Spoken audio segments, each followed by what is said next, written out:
Joe Ingong was a young man in whom his family had placed many hopes. They believed he would become someone important, a grand figure in the world. However, time passed, and instead he ended up becoming just another youth addicted to games. That day he was especially excited because he was about to try the newest virtual reality game, the remake of Night Saga, a very popular title about the war between humans and demons. In this game, the player would normally choose between two main characters, the human hero named Locke, or the powerful eldest son of the Demon King, Zephyr Ragnaros. From that choice, it was possible to venture out into the world completing missions, fighting creatures, exploring lands, and advancing through the story. Ju, who used to finish the game repeatedly during his childhood, knew everything about it. However, this would be the first time he was trying the virtual reality version. As soon as he got home, Ju Ingong turned on the device, inserted Night Saga, and decided that he would take it easy that day, playing only for 8 hours. The moment he entered the game, something strange happened. He was already inside the virtual reality, but there was no kind of introduction. There was no menu, no cutscene, no save system, and not even the traditional character selection screen. He simply woke up in the middle of that world, confused about who the character he was controlling was. While trying to understand the situation, an orc approached and asked if he was already awake, saying it was time to leave. Amazed by the absurd quality of the graphics, which looked way too real, Ju wondered if this was really a game. The orc didn't understand anything he was saying, especially when he mentioned graphics. Ju was surprised he could communicate with the character and quickly started interacting, asking what the orc's name was. The orc then replied as if he already knew him, introducing himself as Karak and stating that everyone was waiting for him, Prince Shutra. At that moment, Ju Ingong finally understood that he was in the body of Shutra Ignis, the 9th son of the Demon King, a character who didn't even exist in the previous versions of the game. He didn't know how he had been placed in that role, since he never got the chance to choose an avatar. When he opened the status window, he saw he was indeed controlling Shutra Ignis, only 14 years old, level 1, with basic and balanced stats. Still, 2 skills caught his attention. One was called Conquer, and the other, Protagonist Setting Adjustment. He was intrigued by these names and had no idea what they meant. While he was reflecting on it, Karak called him again with urgency. Outside there was an entire army of monsters waiting. It seemed like he had been thrown straight into a war. Even without fully understanding the situation, he heard they had to face creatures called Crimsonlings. With no tutorial or explanation, Shutra found himself in the middle of a real battle. As time passed, Shutra started to understand the situation better. Apparently, the orcs of the Scarlet Lightning tribe were organizing a rebellion, and he, for some reason, had to deal with it alongside the 7th prince and the 8th princess. The problem was that, at that moment, he had very few troops, since they were only on patrol and not prepared for an offensive. Exploring the game system, he discovered that there was still a minimap, which made things more practical. That would help him find the right path, as the surrounding landscape was confusing and treacherous. After analyzing it well, he decided it would take too long to follow the main trail and found a shortcut. As they moved forward through this new path, they realized it was a harder route than expected. They had to climb hills, cross clearings, and overcome obstacles until they finally reached large stone gates that marked the entrance to a new challenge. Karak looked around and asked how the prince had found that path. He was impressed and asked if by any chance he was a mage. Shutra replied that he had no idea how he managed to find it. The orc noticed the prince looked exhausted and asked why. Shutra, meanwhile, thought to himself that he didn't know being level 1 could be so tiring. At the very moment he complained, something unexpected happened. He leveled up, and suddenly his whole body was filled with a refreshing energy as if he had slept through an entire night. Earlier he had noticed that all his stats were only 5, which he thought was very low. Now, after leveling up, he saw that each of them had increased by 2 points, and he had received 2 extra points to distribute. That was incredibly strong for a simple beginning of a journey. While Shutra was analyzing his new status, the orcs had already knocked down the large stone gates and were invading the interior of the cave. He realized the situation would be complicated, but at least he wasn't alone. In addition, there was something that gave him more confidence, that feeling of having protagonist protection, as if fate itself was on his side. The corridors were narrow and dark, with rocky walls that looked like they had been hand-carved. Karak commented that they had probably been dug out by dwarves, creatures that no longer existed but once thrived in that world. Moving forward, they finally found an ancient treasure. The orcs were ecstatic to discover weapons, shields, and gold coins. Shutra, though curious, wasn't as thrilled. The weapons required levels and strength he didn't yet possess. Still, he decided to store everything in his inventory and was surprised by how easy it was to use. He just had to think about opening it, and the inventory would appear before him, like a reflection of his will. While organizing the items, he noticed a signal on the minimap indicating enemies approaching. He tried to warn the orcs, but it was already too late. Part of the cave walls collapsed, bearing several of them. From the smoke and rubble emerged a red-skinned orc wielding a magical scepter, Kai-chan, the general of the Scarlet Lightning tribe. As soon as he gave the attack order, Shutra Shutra's allied orcs began to be slaughtered. Not knowing what to do, Shutra thought about trying to steal some kills to gain experience. He found an opening and attacked the first red orc he saw, but his sword broke upon impact. Terrified, he tried to run, stumbled, and fell face first to the ground, left with only one hit point. Before he could be struck again, Karak appeared and saved him at the last moment, pushing him out of the way. Trembling, Shutra began to realize how real everything felt. The fear, the pain, the exhaustion. None of it resembled a simple game. He thought he might have played enough for the day and decided to try logging out. However, upon opening the menu, he found no logout option. That was when he realized the horror of the situation. He was trapped inside Night Saga. As he tried to figure out what to do, Kai-chan gathered energy into his scepter and cast a powerful spell. Several magically imbued stones flew toward the prince. One of them hit him directly in the chest, launching him against the wall and reducing his life to zero. The world around him went completely dark. When he opened his eyes, Shutra found himself in a silent, empty place, surrounded by darkness. He wondered if he had died or if he was in some kind of afterlife. In that void, a glowing figure appeared, a goddess surrounded by light. She told him that he was the chosen one of that reality and that he needed to free himself in order to lead. Meanwhile, back in the cave, the orcs of the Scarlet Lightning tribe continued to wipe out the few survivors of Karak's troop. General Kai-chan watched the scene with disdain, commenting that perhaps the enemies were ignorant or simply stupid, and ordered their immediate extermination. But to everyone's shock, the prince's body began to move. Shutra Ignis slowly stood up, even after having been mortally wounded. Kai-chan was stunned, unable to comprehend how this was possible. The prince not only rose, but also saw a system window appear before him, displaying a new message and a special reward. A sign that something far greater had begun. After reappearing before everyone, Shutra received a clear message from the system stating that he had acquired a new skill called telekinesis, along with a unique subclass called Knight of Conquest. Instinctively, as if he knew exactly what to do, he planted the broken blade into the ground. A different feeling began to surge through his body, as if spells and abilities were beginning to echo directly inside his mind. He activated the special ability known as Power of Conquest, a power that belonged only to kings and princes. He used his first technique,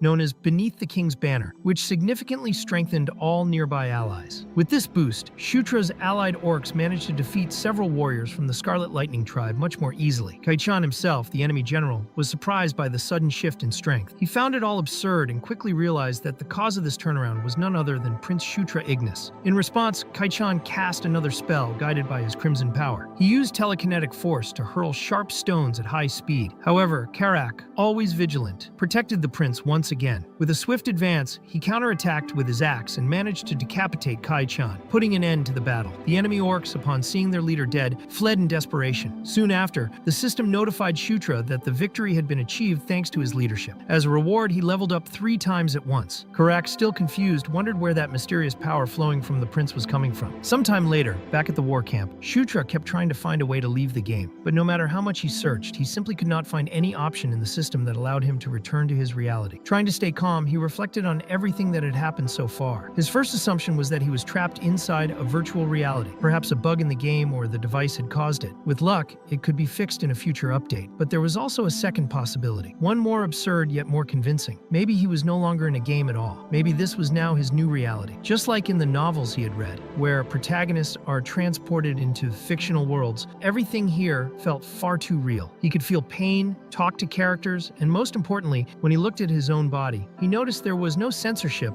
like in normal games. Even so, he still wondered what he needed to do to return to his original world. He thought that maybe he would have to die there to wake up in reality, but he wasn't sure. What if dying in that world meant dying for real? While he was deep in thought, he was interrupted by one of the orcs in the camp. The orc said he wanted to talk to the prince and invited him to a friendly duel later. He explained that he wanted to see the true combat level of his leader, but promised to go easy on him. Shutra found it strange that someone would say that to a prince but accepted the challenge. When the duel began, he went all out against the orc, but soon realized that his attacks did not even leave a scratch. The orc retaliated with a simple tap, which ended up sending Shutra flying. Still on the ground, the orc asked if the prince was all right. Struggling, Shutra replied that it was just a bit sudden. Even so, after falling and taking that hit, the system reacted once again. He had acquired a new ability called Basic Swordsmanship Level 1. That reminded him of how he had obtained his telekinesis. He was hit, fell, and the system seemed to absorb the experience as direct direct physical learning. Convinced that his training had only just begun, Shutra stood up and told Karak that he was not finished. They continued the duel. To the orc's surprise, the prince was getting better and better. His movements were quicker, and his strikes were sharper, completely different from how he had fought at the beginning of that friendly match. Feeling more confident, Shutra asked how he was doing. He said he wasn't bad, right? Then he wanted to know Karak's level. The orc replied that it was just an estimate, somewhere around level 21. At that moment, Shutra himself was at level 7. It was explained that, in that world, people could not easily check their levels. Unlike him, who had access to a status window like in a game, ordinary inhabitants needed magical artifacts and specific spells to assess their levels. That meant the system Shutra possessed was a tremendous advantage compared to everyone else. With the status and skill system he had, Shutra understood that he held a huge advantage in that world. He could grow stronger much faster than anyone else. That was essential, because he knew very well the direction of the story in the demonic arc of Night Saga. In that arc, the protagonist was Zephyr, the eldest son of the Demon King. The narrative followed his rise to power, showing how he surpassed all his brothers and became the new king. The story was long, with many chapters, but Shutra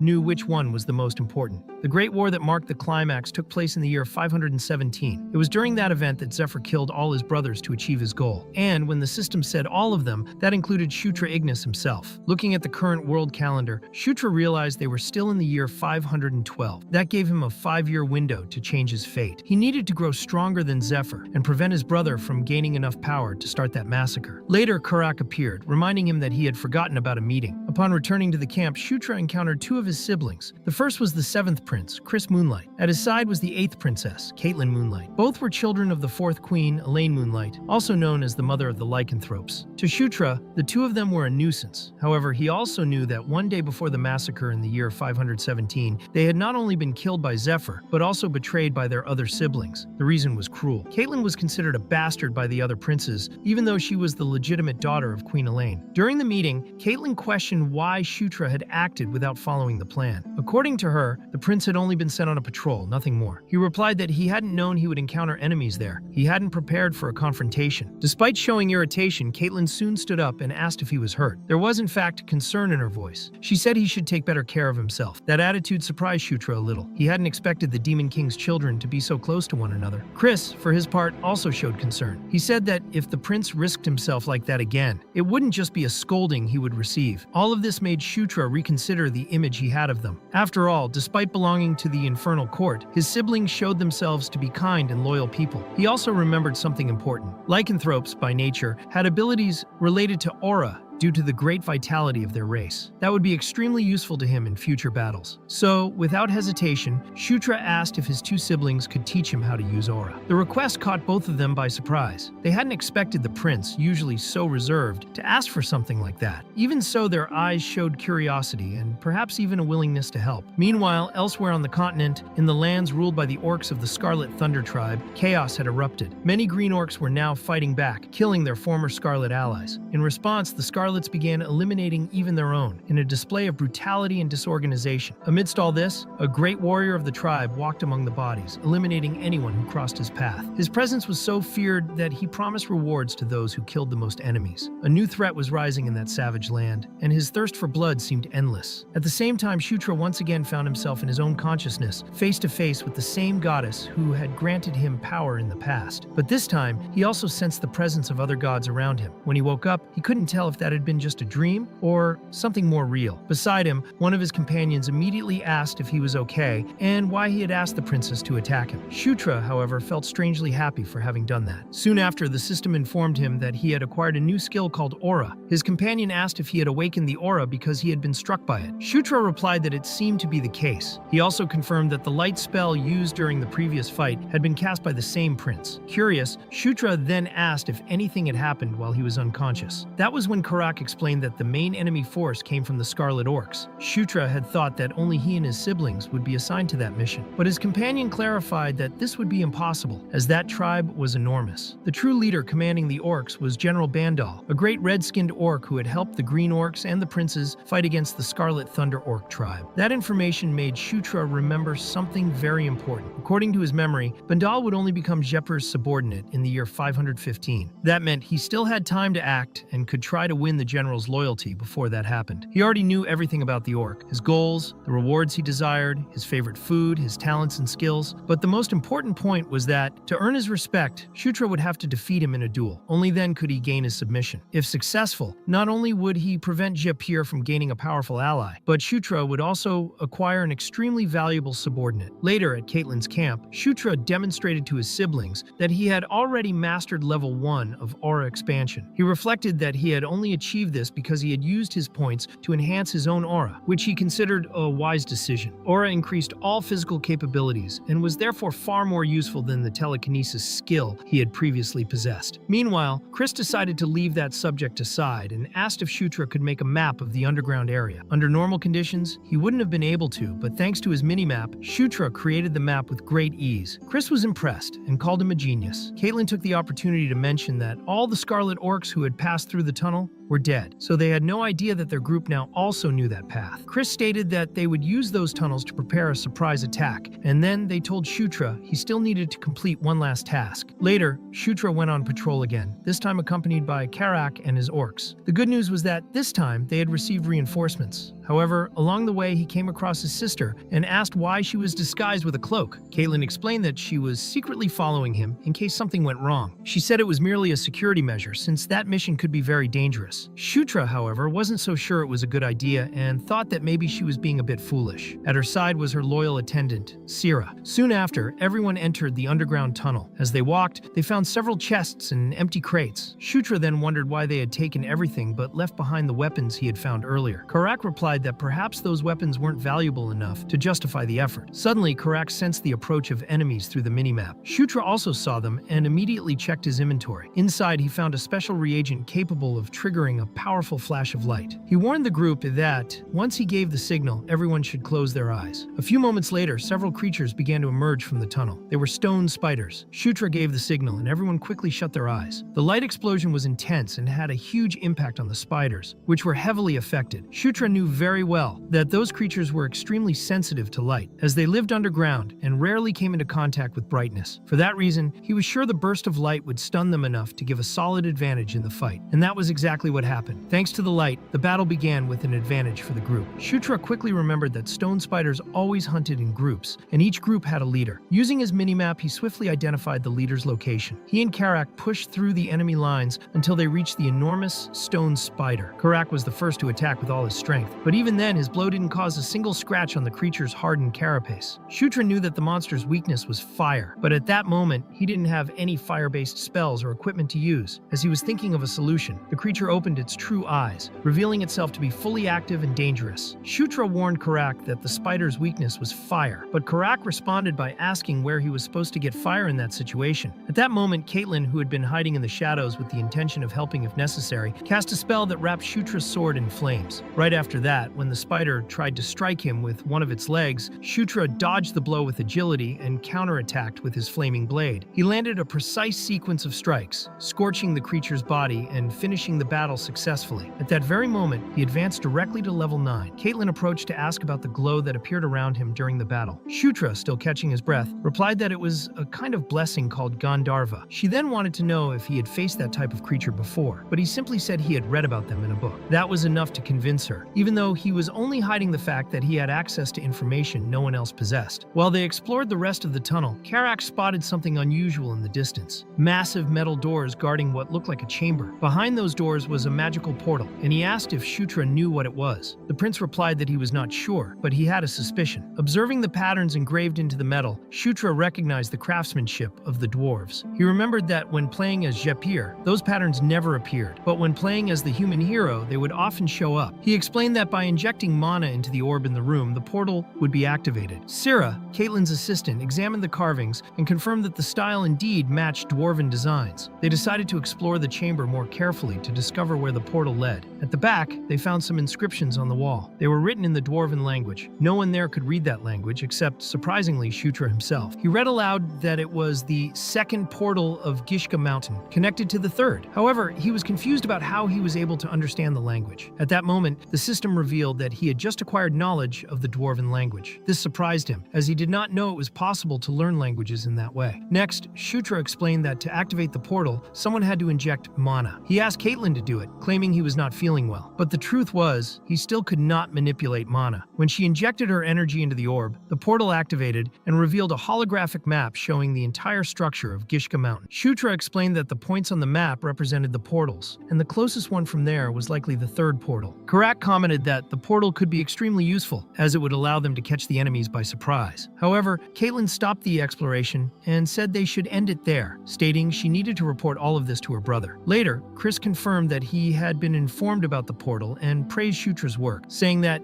if he wanted anything, all he had to do was ask. Shutra thought for a moment and then asked to learn the Beast God Fist art. Chris reacted with absolute shock, as he had not expected that request. Shutra knew he could not use weapons properly due to his current stats and level, but body techniques were different. He believed that this type of skill might be the best path for him at the moment. The Beast God Fist art was a legendary technique passed down from generation to generation only within the lycanthrope royal family. In simple terms, it was a secret S-rank art known for its devastating power. Shutra knew how bold his request was. He fully understood how absurd it sounded, and that if Chris refused, he would understand completely. And that was exactly what happened. Chris said he could not teach such a restricted technique since it was a secret of the royal bloodline. However, as an alternative, he offered to teach Shutra some aura techniques instead, asking if that would be enough. Shutra replied honestly that it was more than perfect. He was satisfied with what he would receive. With this display of mutual trust, both Chris and Caitlin said that maybe now they could finally call him brother. And when Shutra shook his brother's hand, he felt that the word carried far more weight than it seemed. Even though they were children of the same father, there was something symbolic and profound in being truly recognized as siblings. He accepted and said yes, they could call him that too. Immediately afterward, the system confirmed that he had established an alliance with Crazy Caitlin Moonlight, and that the status of the alliance was stable. Meanwhile, in another region, more precisely in one of the few remaining camps of the Scarlet Orc tribe, the sixth princess Felicia Doomblade was being held as a hostage. Back where Shutra was, he was taking a moment of rest to carefully analyze his own status. That was when he noticed something intriguing. Since his earliest levels, all of his attributes had increased by 2 points per level up. However, over time, his charisma stat had started to rise by only 1 point per level. That made him curious. In the Night Saga system, the original game, charisma and appearance were separate attributes. Appearance referred to physical beauty, while charisma was tied to how a person presented themselves to others, their presence, and their influence. Shutra thought it made sense, since his growth had been very fast. He was already close to reaching level 10. In the game, when a character reached level 10, Shapir unlocked the title Descendant of Darkness, while Urilok gained the special trait The Chosen One. Shutra wondered if, upon reaching the same level, he would also receive a special trait. At that moment, Karak appeared to inform him that the army was ready to depart. The orcs were all in position, and Shutra agreed there was no time to waste. Soon after, the armies of Caitlin, Chris, and Shutra joined forces to clear the region, fighting and eliminating the local monsters, opening a path for their leaders to use the newly discovered portal. The lycanthrope researchers had confirmed that the portal was connected to the river near Gishka Mountain, making it a strategic route. When the lycanthrope mages injected mana into the orb, the portal opened, revealing its magical glow. Shutra was completely fascinated to see a real portal before his eyes. Upon crossing it, they all found themselves in front of a massive enemy camp. Just by judging the size, Chris estimated that there were more than 5,000 troops present. He then proposed a direct plan. If they attacked from that direction, the supply stores would be the most vulnerable target. The idea was for General Bandal to strike from the front to distract the enemy, while their troops infiltrated and destroyed the food supplies. But something felt off. Era commented that there was something strange about that camp. Although it was gigantic, the number of visible troops was very small. Then they all heard the sound of battle in the distance. Chris asked Shutra to use his aura in his eyes to see what was happening. Even from far away, he could clearly see the Scarlet Orcs fighting against Dark Elves. Chris observed the situation and noticed that the orcs were retreating quickly, something that immediately stood out. One of the soldiers mentioned that the battle seemed to have started recently and was already at a disadvantage. Shutra, on the other hand, was more curious about the presence of the Dark Elves. Why were they there? Later, During a meeting with General Bandal, he praised the efficiency of the princes, saying they had once again proven themselves exceptional. However, he asked how exactly they knew about the existence of that portal. That was when Chris, in a gesture of recognition, replied that the credit was not theirs. It was thanks to the boy who accompanied them. Shutra responded humbly, saying it was nothing more than luck. Even so, Bandal firmly stated that he would ensure a good reward for him once they returned to the castle of the Demon King. But before that, Chris wanted to know more about the recent conflict involving another race. He directly asked about the presence of the Dark Elves. Bandal explained that the elves had entered the battle on their own, acting independently. Chris then questioned if they were fighting as official reinforcements sent by the Demon Castle. The general replied that there was no certainty. As far as he knew, that unit of Dark Elves had been conducting a reconnaissance mission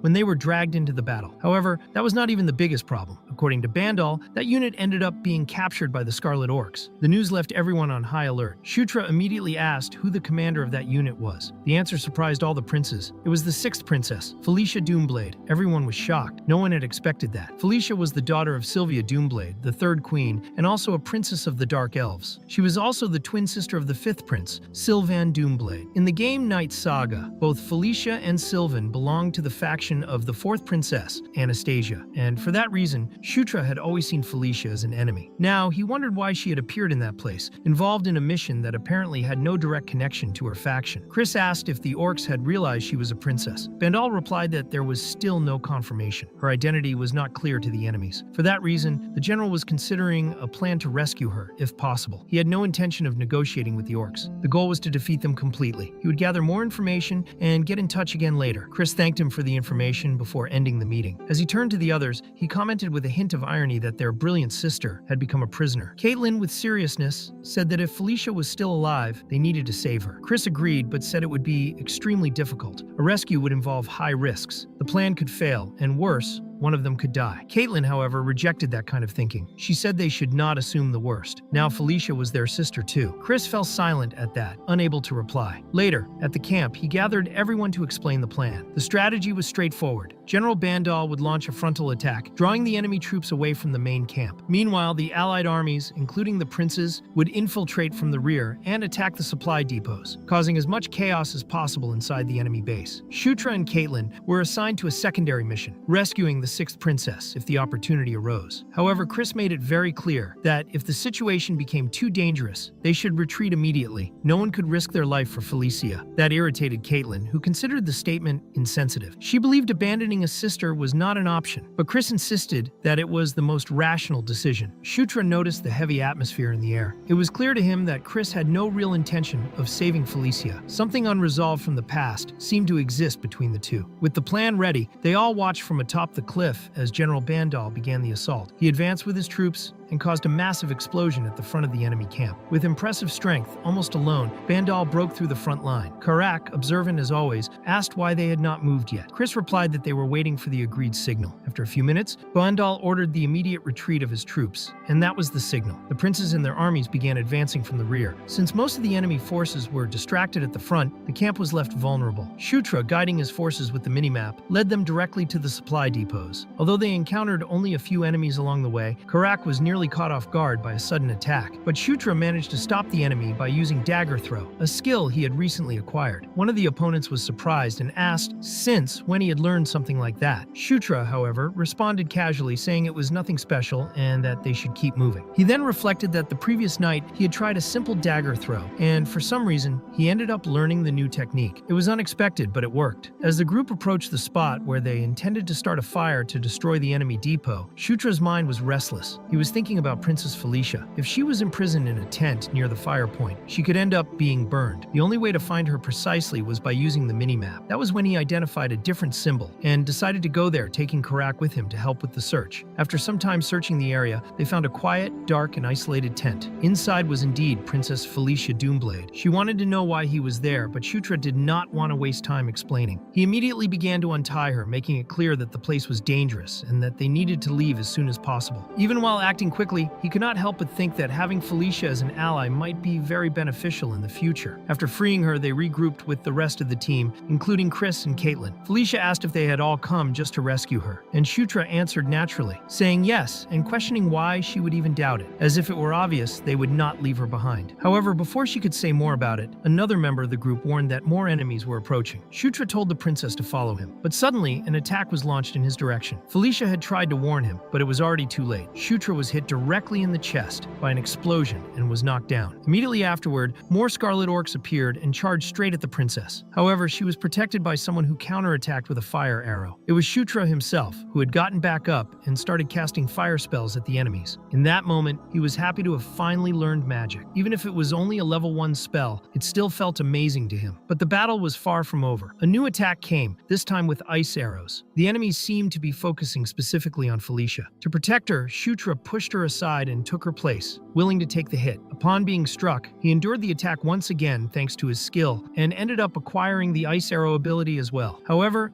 the impact was much more severe this time. An ice stake pierced through his chest, leaving him with only 13 health points. Felicia didn't seem pleased and, with a sulky expression, said that no one had asked him to save her. She commented that even though he was a son of the Demon King, he was the weakest among the princes. But Shutra didn't care about that at the moment. His biggest concern was preventing her from being hit by another arrow. That's when he realized the princess had already defeated the enemy archer. Without much ceremony, Felicia pulled the stake out of Shutra's chest, leaving him in panic for a moment, but then she healed him. Upon being healed, Shutra also acquired a healing spell, which left him even more impressed with the princess's abilities. He thought it was no wonder she was considered a genius mage of the kingdom. Felicia then asked if he was feeling better, and he confirmed that he was, all thanks to her. However, the relief didn't last long. The enemies continued advancing, knocking down the green orcs who formed the front line. A new monster appeared, the Blood Orc, a mutation of the Scarlet Orcs. Felicia asked if they would have to face that creature to escape, and Shutra confirmed it, even though he knew they weren't in any condition to fight it. The truth was, fleeing was their only option. As they ran, he wondered how that monster could be so fast despite its large size. Felicia, realizing the imminent danger, asked Shutra to try to distract the enemy because she needed time to cast her magic. He, stunned, asked how she expected him to distract something that big. Right after that, the monster struck another massive blow that almost sent them flying. With no other choice, Shutra said fine. He would do his best to buy some time, even if he had no idea how to actually do it. Along the way, Shutra told Karak that they were going to try putting the plan into action. Through the system, he pulled out the dwarven dagger he had obtained from that treasure, stabbed it into the ground, and activated the king's banner, which greatly increased his allies' combat power. With that, Karak began to directly face the Blood Orc. His axe strikes, though not strong enough to cut or pierce the monster's skin, were effective in leaving it stunned and motionless. That was the time Felicia needed to cast her spell. Her first spell was Mud, which caused the orc to sink into the ground and be left vulnerable. Then Karak finished the attack by stomping hard on the creature's stomach. Shutra watched it all and thought that was a good result, but he also knew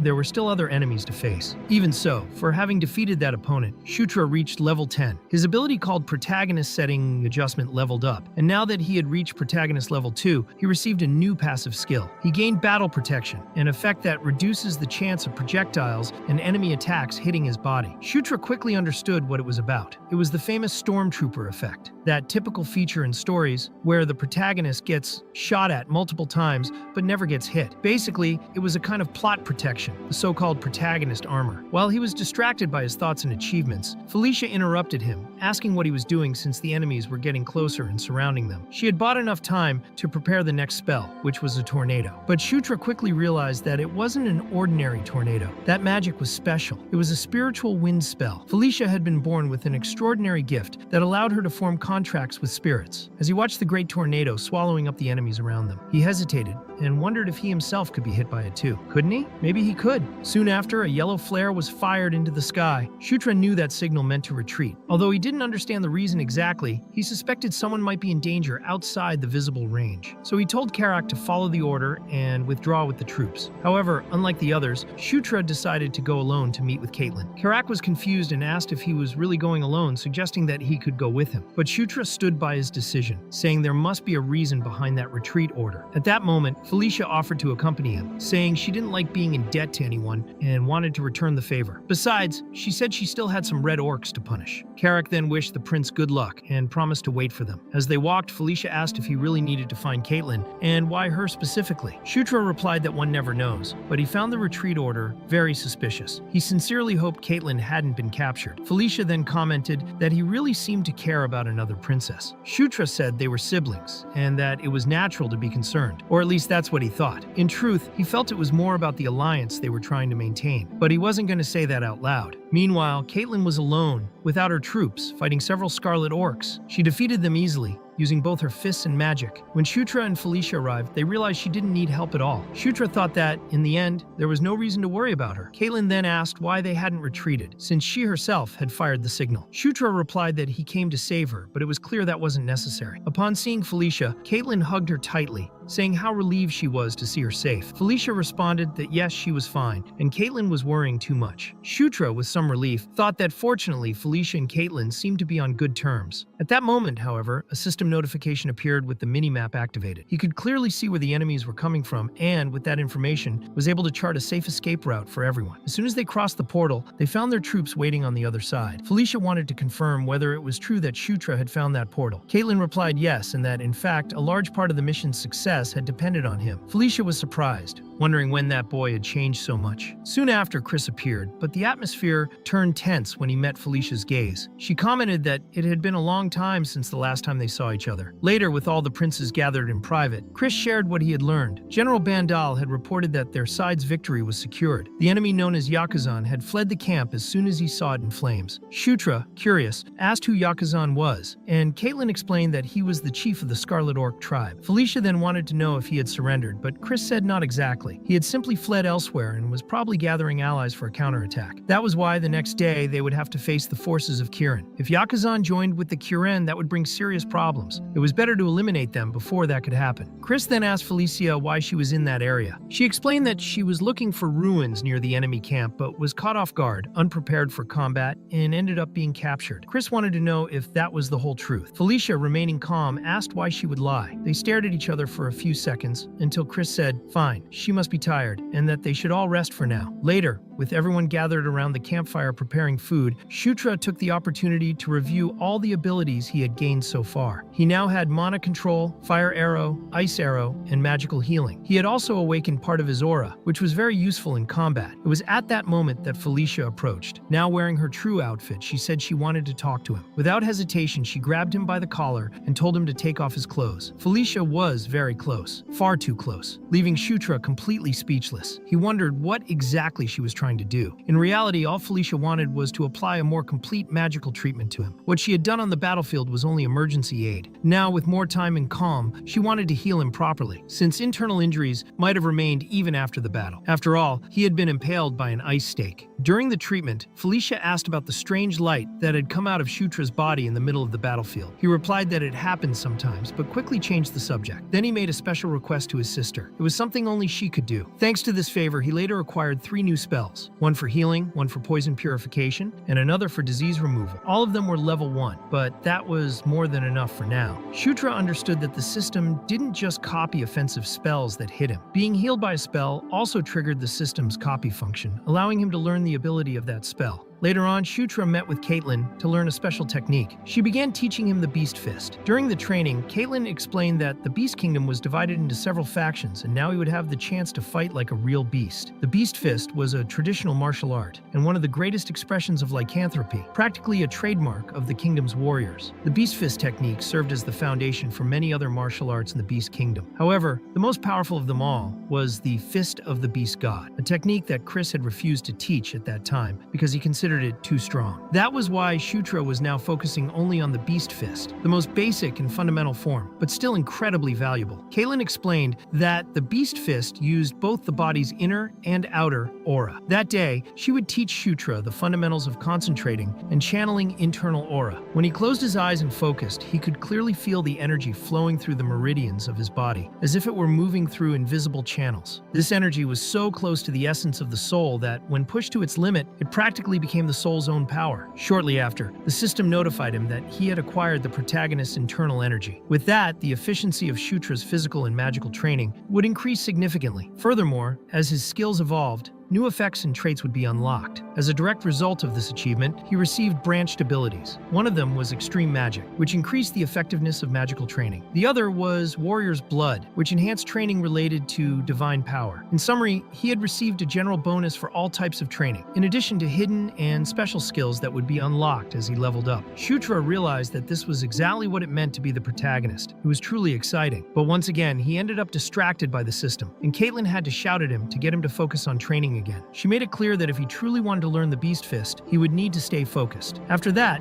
the real training began. Shutra finally learned the level 1 Beast Fist. His hands became enveloped in a mix of aura and magical power. Caitlin was surprised by how quickly he mastered the technique. Shutra, looking at his own hands, felt as if he were holding a weapon, even though he was unarmed. Suddenly, one of the lycanthropes appeared with an urgent message for the princess. Shortly afterward, Chris summoned everyone for an emergency meeting. He revealed that the Kirin unit had vanished. It was likely that they had discovered the plan and were now trying to ally themselves with Yakuzan. The good news was that, according to the information obtained, they already knew where the enemy forces were planning to meet. Chris commented that Shutra's prediction had been spot on. Now they needed to act boldly. The decision was to join General Bandal directly to lead the assault. The group of princes and princesses would go to the front lines, along with the suppression force against the Scarlet Orcs. Later, at the main camp of these forces, the members of the delegation met General Bandal in person. Shutra was excited about the moment, because Bandal had always been one of his favorite characters in the Night Saga game. Despite being large, dark, and imposing, he seemed friendly in Shutra's eyes. Eagerly, he approached and greeted the general, happy to finally meet him. The general responded in a friendly manner, saying the feeling was mutual. However, since Bandal's hand was enormous, the handshake was done using only the general's pinky finger, as it would have been impossible for Shutra to grasp his entire hand. Later, while sleeping, Shutra had another mysterious vision. He once again found himself before the divine beings. This time, only 2 goddesses were present. A message was transmitted directly into his mind, and upon waking, he felt even more confused than before. He still did not understand who the goddess was that had granted him power the first time, nor why the other simply kept watching him. Before he could reflect more on it, someone showed up, saying the prince had overslept again. Outside, the camp was in full motion. The Green Orcs, now allies, were transporting supplies, weapons, and equipment back and forth. Shutra thought that, for this battle, he had been assigned to the left flank. Caitlin and Chris were positioned on the right flank, while General Bandal would lead the center of the front line. Felicia, accompanied by the Dark Elves due to the high mobility of her unit, was tasked with guarding the rear as a separate force. However, when Shutra truly woke up after his rest, he was already positioned on the battlefield, facing a massive army. The enemies on the left flank alone were enough to wipe out him, his troops, and 5 other units, just like his. To make things worse, Shutra was in the middle of the soldiers, unable to see almost anything due to his short stature, which made him even more lost in the chaos. Meanwhile, at the center of the battle, General Bandal remained confident. He believed they would win easily, as the front line of the Scarlet Orcs appeared poorly formed, with few soldiers. The problem was that the true attack did not come from the front, but from the rear. That was when the Scarlets advanced with one of the most dangerous creatures, the Swamp Mammoth, a devastating mutant variation. The entrance of this creature completely shifted the momentum of the battle in favor of the Scarlets, not only in the center, but also on the right and left flanks. The mammoths spewed fire in every direction and were completely unaffected by normal attacks. Shutra recognized the creature immediately. It looked like a mammoth, as the name suggested, but its size and resistance were absurdly greater. It was truly a living weapon on the battlefield. To make the situation even worse, the Kainam forces also emerged. The fierce and fast lizard warriors attacked from the rear of the left flank, where Felicia was supposed to be defending. Faced with the devastating attack, Shutra became furious, wondering where that useless Felicia was. It was her responsibility to cover that part of the battlefield, and now everyone was paying the price for her absence. In the final moment, when one of the lizard men was about to strike Shutra, Karak appeared and intercepted the blow, warning him seriously that any wrong move could mean death. He told the prince to focus, as this was a decisive situation. This snapped Shutra out of it, and he immediately regained his focus, knowing he needed to act quickly and strategically. Elsewhere, Chris and Caitlin were also facing great difficulties. Their armies were incomplete, as they had sent some of the lycanthropes to reinforce other fronts. Caitlin believed it would be better to retreat for now and wait for a new opportunity. But Chris warned that if they retreated now, they could suffer even greater losses, possibly the complete collapse of the defensive line. Caitlin, however, insisted that it was not worth losing all their soldiers in a meaningless battle. A decision had to be made immediately. Chris climbed up a cliff and called the attention of all all the soldiers. He ordered the magic users to create a defensive barrier at the rear and buy as much time as possible. The frontline warriors were to retreat immediately. The priority was survival and preserving what remained of the combat force. Later, back at camp, the troops were reorganizing, receiving treatment,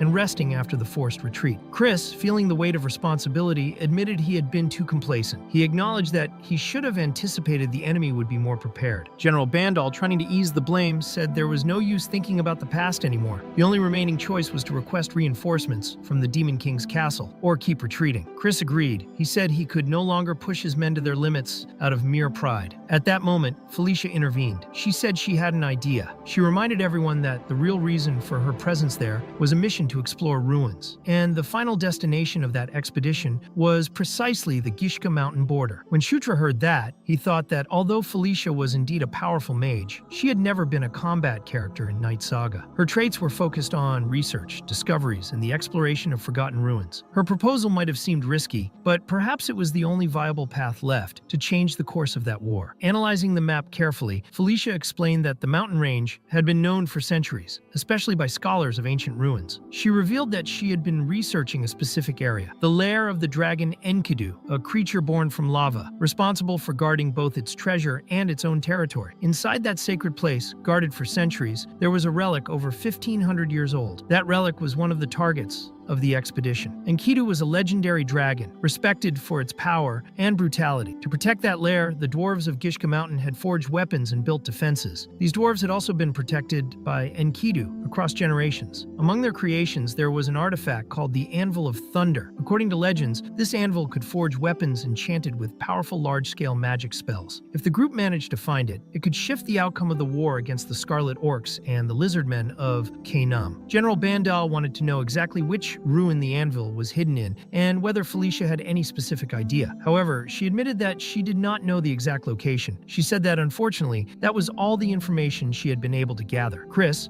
growing impatient, said that in the end, it was not very useful. They did not know when the enemy would attack again, and they could not risk everything on a relic they did not even know the location of. Before Felicia could respond aggressively, Shutra stepped in and declared that he was certain the Anvil of Thunder was nearby. He explained that he had seen the relic before while playing as Locke, a warrior character in Night Saga, and that the anvil was indeed useful in later missions within the game. Shutra went on to say that while studying the dwarves, he had come across a story very similar to the one Felicia had mentioned. Moreover, he said he trusted his sister completely. Even Felicia, who always kept her composure, was surprised by such a direct vote of confidence. Chris, increasingly irritated, said that none of it mattered. He did not care who Shutra trusted or didn't trust. He just didn't want to waste time chasing something that could be nothing more than a fantasy. Shutra then decided to insist and prove he was right. He opened the map and pointed to the peak of Gishka Mountain, saying that there was a legend recorded by the Gandharva tribe that spoke of that place. He was sure that the entrance to the ruin was there and promised to take full responsibility if the mission failed. He asked everyone to trust him and declared he would give it his all. Later, the group was already riding phantom steeds, magical creatures summoned by Felicia. These flying spirit horses had a translucent appearance and were formed entirely of pure energy. One of the soldiers, visibly terrified, told the prince to hold on tight. But Shutra, upon observing, noticed that the most frightened one was the soldier himself. With the help of the minimap, Shutra estimated it would take about an hour to reach the designated location. Since he already knew the path, finding the ruins entrance would not be the problem. The real challenge would be guiding the group naturally, without raising suspicions, hiding the fact that he already knew everything because he came from another world. He planned to come up with a story as soon as they reached the right spot, something convincing for everyone. Upon reaching the indicated region, Shutra explained that when he activated the portal before, he had paid close attention to the terrain layout. He had observed the cave map in detail and found similarities between the real world and the game's internal map. For that reason, he was convinced they were near the correct entrance. Still, many seemed unwilling to listen to what he had to say. Felicia, instead of contradicting him, suggested that he lead the way. She said he understood that part of the map better and should take the lead. Shutra, realizing that he might be getting tested, accepted without hesitation and ordered everyone to follow him. Sometime later, they indeed found a hidden path that led to a rocky formation. That was where Shutra believed the entrance to the ruin would be. However, the passage was completely blocked by heavy rocks. Karak analyzed the area and commented that it did not look like a ruin at first glance. Shutra, however, explained that this was not the actual entrance. He then asked if his sister Caitlin could open a path through it. He said he could use his energy to strengthen her next strike, increasing the impact against the stones. Caitlin replied that she would try, but wanted to know if he truly believed the Anvil of Thunder was really behind that cliff. Shutra explained that, according to his calculations, if they went through that path, they would not encounter any dungeon guardians. This meant they could retrieve the anvil easily without facing obstacles like a walk in the park. Felicia, however, looked at him with some doubt and asked if he really intended to force everything open using only his fists. She made it clear that she would do it in a more refined way. With her spiritual wind power, she concentrated her energy and unleashed a pressure attack that shattered all the rocks in the path, revealing hidden ruins within the mountain. Despite the initial doubt, everyone realized Shutra had been right. However, he clarified that this was not yet the anvil, but rather a final layer of security protecting it. Within those stone ruins, Shutra identified a large block, probably an ancient vault, designed to guard the true treasure. But he warned that they could not simply break it open like before, as it might damage the anvil or any other important relic inside. Shutra suggested there had to be some kind of mechanism to activate the device. Felicia, an expert in such structures, began analyzing the area carefully. She noticed that the surrounding statues were not just decorative.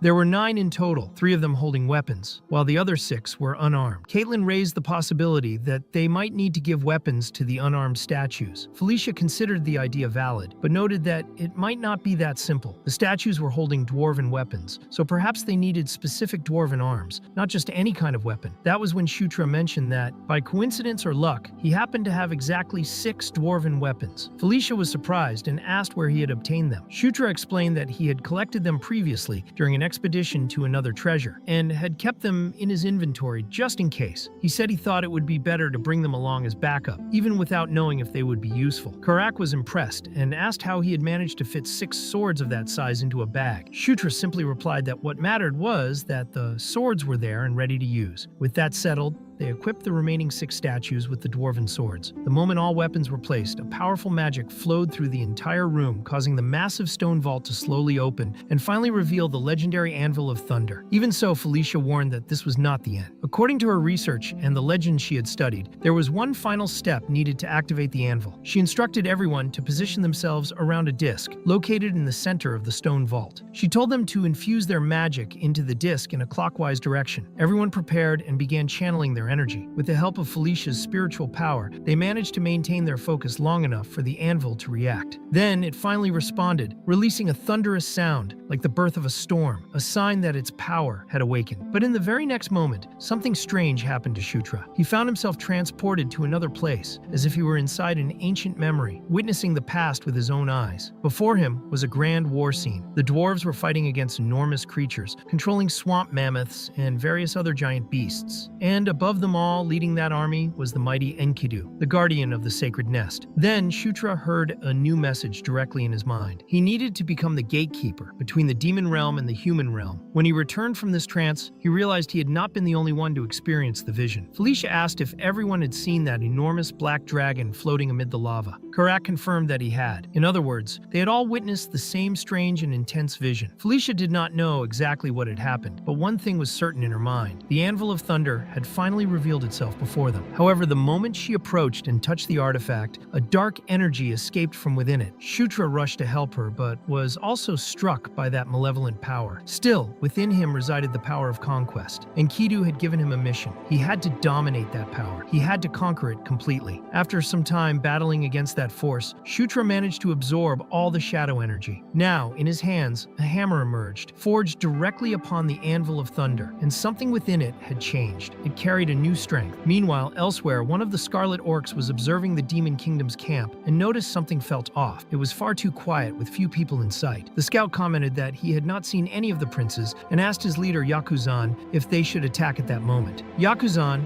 positioned with his entire army at the top of the cliff, ordered everyone to prepare. He said it was time to wipe out the cursed ones of the Demon Kingdom. Then the surprise attack began. Swamp mammoths, armed with magic, launched a rain of fireballs down on the camp. The advance of the Scarlet Orcs was swift and brutal. Chris, who had already returned to the camp, noticed that Caitlin and Felicia had not yet come back. He knew that if things continued this way, everyone would be annihilated. At the same time, Yakuzan, thinking he had full control of the battle, mocked the demons, saying they had doomed themselves by acting acting in haste. He ordered all the mages to eliminate the enemies immediately. But suddenly, something went wrong. A dark aura began to emanate from one of the swamp mammoths, which turned and began attacking the scarlet orcs themselves. Yakuzan was confused and shouted, demanding to know what was happening. Why were the mammoths rebelling? It was at that moment that Chris saw Shutra holding the hammer and carrying with him the anvil of thunder. He stood out on the battlefield. Upon seeing him, Felicia said it looked like Lord Enkidu himself had chosen Shutra as the new bearer of that power. She asked why he was still standing still, saying he should use the hammer immediately. Shutra was not exactly sure how to wield the new weapon, but he remembered the vision he had received. Enkidu's message echoed in his mind. He had to conquer, subjugate, dominate. Trusting that instinct, he struck the anvil with force. At that instant, the hammer responded. All of the swamp mammoths began to obey his will, turning against Yakuzan's army, tearing through their lines and opening a path for retaliation. General Bandal, taking advantage of the opening created by Shutra, led the counterattack. Several troops charged forward to crush the enemies. He believed the prince had completed his mission successfully. Yakuzan, despite having planned the perfect attack, began to realize he was losing the battle. He shouted, questioning why his own monsters were turning against him. One of the mages responded that perhaps another kind of mana was controlling the mammoths, and suggested they retreat immediately, but it was already too late. Chris appeared before Yakuzan, determined to end the confrontation. He said that the enemy's plans ended there, and that if Yakuzan surrendered, his death would be painless. However, Yakuzan refused and counterattacked with his massive axe. Even so, Chris had no trouble. Using the Divine Beast Fist art, he defeated Yakuzan with a single blow, decapitating the leader of the tribe and putting an end to the threat. With that, Chris declared that all that remained now was to finish off the remaining defeated enemies. He thought that if it were not for Shutra and Felicia, they never would have won that war. Shutra still hoped nothing bad had happened on the other side during all this. Inside the ruins, Karak asked if the vision they were seeing truly showed the battlefield and the mammoths. Felicia, still very weakened from having used most of her mana, confirmed with difficulty. She explained that, by using the Anvil of Thunder, it was possible to control all the guardians of the treasure. However, as she spoke, Felicia nearly collapsed. She was completely exhausted. After a tense moment of worry, everyone realized that Shutra was no longer there either. In truth, Shutra was outside, breathing in the fresh air and reading the system notifications. To his surprise, he had leveled up 3 times at once. That seemed odd. He was gaining a lot of experience in a short time, but he figured it must be due to Enkidu's relic. Additionally, the system notified him that his conquest level had also increased. Now, besides carrying the royal banner, he also possessed the power of the king's knights. Even without fully understanding how the system worked, Shutra didn't mind. What mattered was that he was getting stronger. Judging by the name, he imagined that king's knights must be some kind of summoning. That was when Caitlin suddenly appeared, firmly calling out to him. Shutra remembered that he had gone out without telling anyone. He apologized, but ended up getting smacked on the head so hard it sank a little. Caitlin scolded him for disappearing without saying a word. She told him never to do that again. At least she was relieved that he was safe. However, things had changed, and they needed to return to the ruins immediately, as the original plan would have to be cancelled. Caitlin explained that Felicia had fainted and was unconscious. She had probably suffered the full weight of both mental and physical exhaustion all at once, since she hadn't rested properly ever since being captured by the orcs. No one knew when she would wake up. Moreover, without Felicia, they couldn't use the Phantom Corsairs. Therefore, they would have to stay there, simply watching and waiting for her condition to improve. Later, while everyone was resting, Shutra noticed something peculiar. Every time he leveled up, his energy was fully restored. He didn't feel any fatigue, even after so many battles. Reflecting a bit more, he realized that this place was an ancient ruin, which meant there were probably other doors and hidden treasures, possibly still guarded. However, now he had the Thunder Hammer. Perhaps this hammer worked as a kind of authority seal, allowing free access. In other words, a pass to move through the place without being attacked. Later on, Shutra woke Karak, saying that he had found something very interesting, and asked him to follow. The two of them passed through one of the doors, and Shutra warned that they should move carefully. When they entered a chamber, Karak was shocked to see a gigantic monster. Shutra reassured him, saying that it was a griffin-shaped golem. It was an extremely powerful creature, but seemed to be asleep. Even so, Karak didn't feel comfortable around it. The aura it gave off was immense and terrifying, so he wanted to leave as soon as possible. As they continued exploring, they finally reached the treasure. The first thing Karak saw was a huge piece of armor that looked very shiny and sturdy. Shutra immediately sensed the presence of magic in that item. It was clearly a magical artifact. He then asked if Karak would like to keep the armor. Karak, surprised, asked if he could really accept it. Shutra replied that yes, he could, since the armor was far too big for him anyway. Karak thanked him deeply for the gift. Exploring the area further, Shutra also found some old gold coins, minted with images of dragons and of Enkidu himself. He asked Karak to collect everything he could carry. That was when he saw one last golden chest, still closed, waiting to be opened. In truth, it wasn't a treasure chest. When Shutra opened it, a secret door door was revealed at the back, activating a hidden passage. Without hesitation, he stepped inside, believing something valuable must be hidden there. It was a secret chamber, and at its center was an artifact of immense power. The energy emanating from it was Enkidu's own mana. Since he had played Night Saga many times, Shutra immediately recognized what it was. It was the legendary Henko gauntlet known as Earthquake. He felt the artifact calling to him, and when he reached out to touch it, the system immediately rejected his attempt. It stated that his level, strength, mana, and mental power were all insufficient to wield it. But then, something changed. The system announced that permission had been granted. Earthquake had recognized Shutra as its new master. The registered user was officially changed from Enkidu to Shutra, and the gauntlet fused with his right arm. At that moment, his stats increased. His strength, mana, and endurance each rose by +10. Shutra was impressed by how much he had grown just by equipping that weapon. It was simply incredible. After confirming the new data, he stored the gauntlet inside his inventory. He now possessed an artifact far more powerful than he had expected to find. That was when Karak appeared behind him, asking what that had been. Shutra was startled by his sudden presence and wondered how long he had been there. Karak replied that he had seen everything. He witnessed the moment when Shutra made the gauntlet disappear into thin air. Shutra sighed, already imagining how complicated it would be to explain how his inventory system worked. But Karak, as loyal as ever, declared that he would not say a word. He knew that could cause trouble, so his lips would remain sealed. He said he would take that secret to the grave. Karak informed him that they had already gathered everything they needed and suggested they leave the area. Shutra, moved by his companion's loyalty, agreed. However, before they could leave, he noticed something extremely valuable among the remaining treasures. It was a high-grade mana recovery potion. Later, he used that potion on Felicia, who was still unconscious. When Felicia woke up, Caitlin explained everything that had happened. She said it was thanks to Shutra that their sister had recovered. Felicia, relieved, admitted that she had been truly worried. She asked where he had gotten that potion. Shutra reminded her that they were in ancient ruins filled with treasures and emphasized that he was the one in command now. Felicia was left speechless by that answer and simply thanked him. She recognized that none of it would have been possible without him. When they finally returned to the camp, Bundle welcomed them with great joy. He had been confident from the start that everything would work out and praised everyone for the excellent work. However, the mood shifted slightly when they met Chris. He was more serious. He cleared his throat and said that they needed to discuss a few things. He also congratulated Felicia, acknowledging that she had done a great job. She responded modestly, saying it was nothing special. Shutra noticed there was still some tension between the two, but they seemed to be slowly getting along. Chris's heart appeared to be beginning to soften. Chris said that everyone should rest a bit before dealing with the remaining problems. Even though the tribal chief was dead, there were still remnants of the Scarlet Orcs, and they would need to be completely eradicated. He estimated that this would be resolved within 15 days. That was when Shutra asked if he would get a vacation during that period, but Caitlin approached and said he still needed to do a small thing with her. The next day, Shutra was already being mercilessly beaten by her during training. Caitlin demanded that he focus more, but he was trembling in pain, his body sore and bruised. He thought he was ready for training, but he had not imagined it would be that brutal. That small thing Caitlin mentioned was actually training him in the technique of the Beast Fist. For 5 straight days, Shutra did nothing but take hits. Only after a week did he begin to land a few punches in return. On the 11th day of training, Shutra was finally trading blows evenly with Caitlin. After days of intense physical and mental effort, both his aura and the Beast Fist art reached level 5. That same night, Caitlin said that it was enough for now. Perhaps from that point forward, Shutra could begin learning the more advanced technique, the Divine Beast Fist art. She admitted she was impressed. Even she hadn't expected him to learn all those techniques so efficiently. Shutra, in turn, was excited. At last, he was about to learn the secret art of the lycanthropes. But Caitlin said that, before that, he needed to learn another method, a method to better control his own aura. He would have to follow each step carefully. When they joined hands, both focused their auras. Caitlin's energy began to guide his to the right place. He felt it deeply, as if his very soul were opening up to transformation. Inside him, the power of conquest seemed to react, yearning to be released. When the process was complete, both his aura and the Beast Fist art evolved once again. Caitlin confirmed that he had succeeded. Shutra had mastered the Divine Beast Fist. Now he possessed both the Earthquake Gauntlet and the Supreme Lycanthrope technique. These achievements pushed him directly to level 14, and upon reaching that milestone, he realized that from that point on, the true journey was only beginning. The next morning, Shutra was having breakfast alongside Caitlin. During their conversation, he asked about Felicia. In truth, he wanted to know about both Felicia and Chris, and what had happened between them. Shutra was well aware that Felicia was a valuable ally, just like Chris, and if there was any conflict between them, it could jeopardize future plans. Caitlin explained that it was a difficult subject to talk about. An incident had occurred involving both of them directly, but she didn't know all the details. She mentioned that it had something to do with Chris and Sylvan, and that the matter should never be brought up abruptly in front of them. Shutra recognized the name. He knew Sylvan was was Felicia's twin brother and a difficult character to deal with in Night Saga. So he asked what exactly had happened between Chris and Sylvan. But before Caitlin could respond, Chris entered the tent, almost catching them mid-conversation. Luckily, he hadn't heard anything. He simply ordered everyone to begin packing, as it was time to leave. They were ready to return to the kingdom and report the results of the mission. Later, during the farewell, Bandal approached and said that young Shutra had grown a lot. He looked forward to the day they could fight side by side again. Shutra replied that he felt the same. With that, the group departed, heading straight to the castle of the Demon King, his father, the absolute ruler of that realm. The journey back was simple and peaceful. Their first goal was to reach the long-distance portal, a magical artifact that allowed for instant teleportation. To reach it, they would have to travel 3 days on horseback, which meant camping outdoors once again. During the night, while everyone else slept, Shutra found himself deep in thought. The next day, he would be standing before the Demon King himself, and despite everything he had been through, the thought still made him nervous. In fact, Shutra was more than a little nervous. Currently, the castle was divided into 3 major factions, that of the second prince Zephyr Ragnaros, the first prince Baikal Ragnaros, and the fourth princess Anastasia Nekrion. In the struggle for the throne, the order of birth meant absolutely nothing. What truly mattered was the accumulation of achievements and power, because only the one who proved to be the strongest and most capable would earn the right to rule over all demons. Among these contenders, Baikal and Zephyr were full-blooded brothers, meaning they shared the same father and mother, both inheriting the draconic power of their mother's clan. They stood on equal footing. If Shutra had to choose one of them to be king, he would probably choose Baikal, since he was older, more mature, and more responsible. However, Shutra knew that personal preference didn't matter. One day, everything would change, and that's why he needed to be prepared for when that moment finally arrived. His first step would be to raise his own power level in order to fully wield the earthquake ability and extract the most from the powers he had received in this new life. With that in mind, he decided to consult the system and test a new skill he had recently unlocked called the King's Knights. At first, he thought it was a summoning skill, but he quickly realized it wasn't quite like that. In truth, it was a party creation ability, something like a guild, where he could choose knights who would remain loyal to him. This ability increased the total health of group members, and even allowed for the summoning of a knight commander. Shutra was surprised by how powerful the skill seemed, even at just level 1. He imagined how it might become once fully developed. While thinking about that, Karak appeared, questioning why the prince was skipping sleep again. He seemed worried about Shutra's health, as he insisted on staying awake night after night. But Shutra thought he had arrived at the perfect time, as he wanted to conduct an experiment with him. Later, the experiment turned out to be a blessing ceremony. Shutra was blessing Karak, naming him his loyal and personal knight. As soon as the blessing was completed, Karak felt a new power flowing within him. His loyalty and strength had grown in relation to his master. Now Shutra could see Karak's stats, who had become a level 24 commander in his service. Shutra was satisfied with the result, and commented that the skill was indeed very good. Then he asked Karak if he wanted to become the most powerful in the world, while delivering an enthusiastic motivational speech. Karak, however, still felt that the prince was acting a little strange and insisted that he needed to sleep. Skipping nights like that might not end well. The next morning, everyone arrived at the long-distance portal. It was the first time Shutra had ever used a portal like that, and he felt all the strangeness of being transported through a magical stream at extremely high speed. When he finally arrived on the other side, he nearly fell to the ground but assured everyone he was fine. Princess Felicia's arrival was marked by a warm reception from a group of dark elf women. Shutra thought it resembled a fan club and mentally commented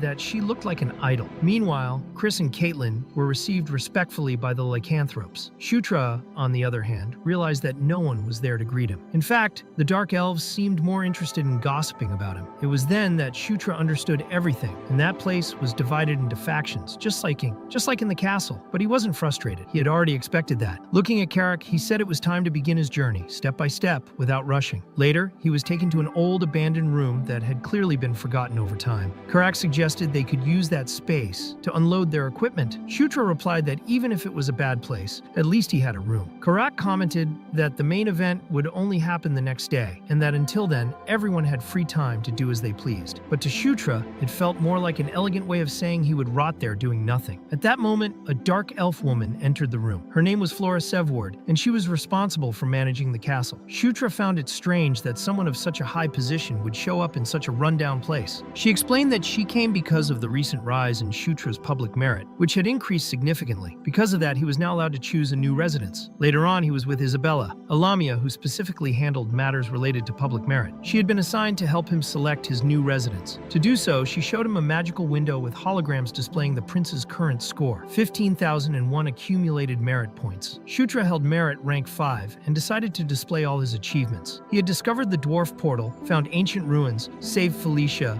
mastered the Thunder Anvil, and completed many other important feats. Isabella commented that he was the first prince to achieve so many victories on his first mission. With that, Shutra went straight to check the catalog of available residences and ended up choosing a mansion that impressed him with its size and luxury. Later, Flora appeared wearing a maid outfit and said he had arrived too quickly because from that moment on, she would become his death maid. One of the attendants found her presence strange, since they knew her as the castle manager. So Shutra explained that he had hired her using his own merit points. The next day, even his personal butler, with a toothpick in his mouth, seemed nervous. He said he was so tense he could barely hold himself together, which made Shutra even more uneasy. The pressure of the moment was intense. Caitlin arrived accompanied by Felicia and commented that both of them looked great, complimenting the clothes they were wearing. Felicia acknowledged that Shutra truly deserved everything he was receiving. Caitlin even joked that he looked very handsome. Shutra, in return, complimented both of them as well. Then Chris appeared wearing a fur coat and reminded him that this would be Shutra's first formal audience. According to him, it would be the day Shutra showed the demon castle who he really was. Many still believed he had gotten everything by luck, but soon everyone would be looking at him differently. Shutra had come to prove his true worth. Later, the princes and princesses gathered before the Demon King, the supreme ruler of the demons, Mitra. The king's personal butler was in charge of reporting each child's accomplishments. Shutra was extremely nervous to be in front of the king. He had seen him before, but only through a video game screen. In real life, Mitra's presence was overwhelming. His aura was so intense that Shutra could barely breathe. However, the goddess within him reminded him that he also possessed the power of a conqueror, and that he needed to endure the pressure. With that, Shutra gathered his courage and met his father's gaze with his own aura, which made Mitra look directly at him and call him by name. All the other princes were shocked by that. It was rare for the king to show such attention. Mitra declared that he expected to see even more achievements from Shutra in the future. The people present at the audience were equally surprised. The king had just called one of his children by name. Shutra replied that he would honor his father's words and prove himself worthy of being called the son of the Demon King. In that moment, he was certain he had made an excellent first impression. He had made his name known in front of everyone. The next morning, Karak rushed into the room in a panic, saying that a letter had arrived directly from the public merit office. When Shutra opened and read the letter, he was astonished. The contents had been delivered personally by his father. It was a summons for another mission. Chris had received the same letter. It was a monster extermination mission. During a calm meeting over tea, Caitlin, Chris, and Shutra discussed their next steps. The mission was not just a simple task. Cassius was an annual event that carried great responsibility and prestige. Chris said he would participate if he weren't already busy, but Caitlin said she trusted that Shutra could handle it alone. Still, Chris warned that from that moment on, everyone would be watching his every move. The attention he was receiving could be beneficial, but it could also turn against him. Many people would try to bring him down. Upon hearing that, Shutra reflected and thought to himself that he already knew what awaited him. Not even Zephyr, while playing Night Saga, had ever been called by name during an audience with the king. Therefore, the fact that Shutra had been directly addressed by Mitra was something positive, but also concerning. Standing out so early could attract dangerous attention. Chris, noticing this, offered to help if necessary. He said that Shutra could contact him whenever needed and recommended that, before departing, he speak with Felicia, as she had something important to show him. Felicia was waiting for him with a special gift. Since he would be heading to Centaur territory, she had prepared 2 mounts, one for him and one for Karak. These mounts looked like giant lizards, agile and well adapted to the plains. But Felicia also gave him one last, even more special gift, a necklace containing a tear from the Dark Elves. Shutra was surprised, wondering if she was truly giving him one of her race's treasures. Felicia explained that Dark Elves are an extremely proud race. They never forget the cruelty they receive, but they also never forget the kindness that is shown to them. She then hugged him tightly, wishing him a great adventure. Shutra was even more surprised by that gesture, as he never expected Felicia to act so affectionately toward him. After the hug, she quickly pushed him back, a bit embarrassed, and told him to hurry up and go. So Shutra departed, passing through a great teleporter capable of covering vast distances in an instant. On the other side, he arrived at the plains of Enger, a wide and dry region. As soon as he appeared, he was greeted by Karma, who had been assigned as his official guide. Shutra observed his new companion. She was unique. The upper part of her body resembled that of a human, but from the waist down, her body looked like that of a beast with strong and swift legs. She was, in fact, a satyr, a hybrid species known for its speed and agility. Karma introduced herself with respect and said it was an honor to serve Shutra during that mission. They soon departed together. Shutra and Karak rode their giant beasts, while Karma moved on foot, displaying great agility. Along the way, she informed them that it would take about 2 days to reach the Centaur territory. Karma asked if they had brought more soldiers, and Shutra replied that, for this mission, he had brought only his loyal squire. She then explained that some centaurs would be joining them at the destination, which brought some relief to the situation. Shutra then began to wonder whether this was a group mission. If so,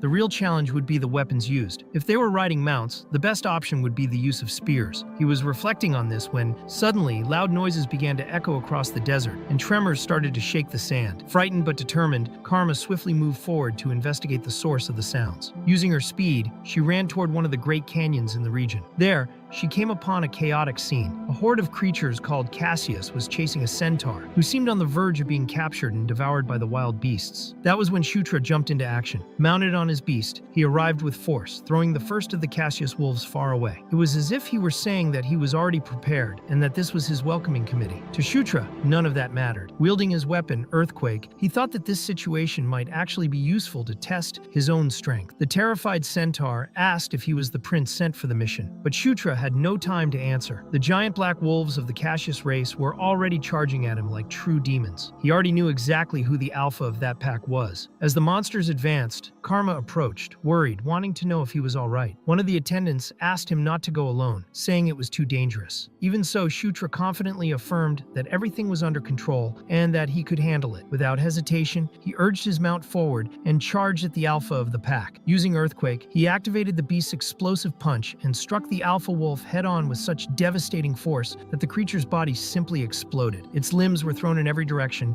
and its head vanished among the rubble. The rest of the pack, overwhelmed with fear, fled far away. After that attack, Shutra noticed that his aura had grown stronger. The power of Earthquake was far more destructive than he had imagined. He was already nearing the same level of strength as Caitlyn, which surprised him. Karma, impressed, praised the strength he had demonstrated. That punch, she said, had torn the head off of Cassius with a single blow. The centaur who had been saved thanked the prince deeply and introduced himself as Swift. From that moment on, he would be responsible for escorting him. After walking for a while, they finally arrived at the central encampment of the centaurs in the plains of Enker. In that region, there were 4 major centaur tribes: Gale, Heavy Rain, Raging Flame, and Dense Night. Among them, the Raging Flame tribe was considered the most powerful, and its chief also held the title of supreme leader over all the others. The leader introduced himself as Savage, the chief of the centaurs. For anyone familiar with the Demon Realm chapter in Night Saga, this encounter was inevitable. The name Savage was well known among players, but in the game, he was not an ally. On the contrary, he was a formidable enemy. Karak, watching closely, commented to the prince that Savage's gaze looked quite deadly. Shutra, maintaining his composure, introduced himself as the 9th prince of the Demon Castle and asked if Savage was aware of that. He also requested to be informed about the current situation in the camp. Opening the map, Savage explained that the situation was not good. The Cassius pack, which usually appeared in the north, had shown up in the south much earlier that year. Because of this, most of the scouts were occupied monitoring that region. As he listened, Shutra thought about how in the game, Savage was never a recruitable NPC, but perhaps in this new reality, things would be different for him. Savage explained that in 3 days, warriors from the 4 tribes would gather. With their combined forces, they believed they could defeat the Cassius. Curious, Savage asked if the rumor was true, that the prince had crushed a Cassius skull with a single punch. Shutra confirmed it, and said that if Savage wished, he could demonstrate how he had done it. Savage then looked at him with interest, and said he was eager to see all that power in person. When he returned to rest in his tent, everyone was already talking about the prince, who had defeated a Cassius with a single blow. Karak commented that the incident had made Shutra quite famous. The prince replied with humor, saying it was thanks to his natural charm and great virtue. Karak laughed and said he regretted ever complimenting him. Later, during his rest, Shutra experienced a new revelation. This time it came directly from Earthquake. A friendly spirit emerged from within the weapon's energy. It had come to ask the prince for help. This spirit was known as Green Wind. Green Wind was one of the nature spirits worshipped by centaurs and satyrs. In Night Saga, it was explained that the plains remained green and full of life thanks to the presence of such spirits. The world around Shutra began to shift. He was mentally transported to one of those serene green plains. The spirit of Green Wind led Shutra to her spiritual home, a sacred place where a fragment of her creator, the observer Enkel, was protected. Hearing that name, Shutra was stunned. He knew who Enkel was, one of the 6 ancient dragons, divine beings who had never appeared in person in the story of Night Saga, only being mentioned in myths. They were legendary creatures that players had never been able to encounter. Shutra reflected on what this meant. He had recently acquired the relic of Enkidu, and now he was standing before a fragment of Enkel. That couldn't be a coincidence. It was easy to forget, but he literally carried the power of protagonism. It was as if everything around him was being guided to place him at the center of events. The spirit explained that there was no time to lose. Monsters from the north were approaching. Their goal was to steal the power that kept the plains of Enger alive, destroying the spirits and erasing the fragment of Enkel. However, the spirit believed that Shutra was capable of protecting that place. Despite her confidence, he admitted that he was not strong enough to face such a threat. But Green Wind could feel the power of Enkidu within him, and she explained that the fragment of Enkel would grant him the strength he needed if he could reach it in time. When he returned to reality, Shutra was holding a small branch, the spirit's artifact. It was nighttime, but even so he ran straight to Savage, determined to warn him. He explained that the Temple of Green Wind was about to be attacked by the Cassius, and that there was no time to waste. The troops needed to be mobilized immediately. Savage, however, hesitated. He could not move an army based on a story alone. That was when Shutra revealed the sacred artifact. That relic was a divine proof, something impossible to forge. After thinking deeply, Savage accepted the situation and began gathering the soldiers that very night. By morning, everyone was already on the move. Shutra guided them using the map toward the exact location of the temple. It was a place he had discovered himself with the spirit's help. But what troubled him was the fact that the Cassius were already there. How had they found the fragment before them? When they arrived, they saw a dark army made up of dozens of black wolves, all ready to kill. Savage admitted there were far more enemies than he had expected and asked if Shutra had a plan. The prince recalled that, according to the spirit, the fragment would only unleash its full power inside the temple. He then asked Savage to do everything he could to hold the enemies back and open a path. His mission was to cross the battlefield and reach the heart of the sanctuary. By his side were Karak and Karma, both ready to accompany him to the end. Meanwhile, Savage led the Centaur army in a coordinated attack. A rain of arrows fell upon the enemies, clearing a path and weakening the front lines of the Cassius. Shutra and his two allies advanced toward the temple. Although they were intercepted a few times, the enemies were not true obstacles until a different kind of creature appeared. It was a large, distorted beast, resembling a corrupted satyr with wild eyes and a body covered in black flames. Before the creature could strike the prince, Karak sprang into action. With his axe in hand, he blocked the attack and told Shutra to keep going. There was no time to lose. The knight's mission was to protect the prince, even if it meant staying behind.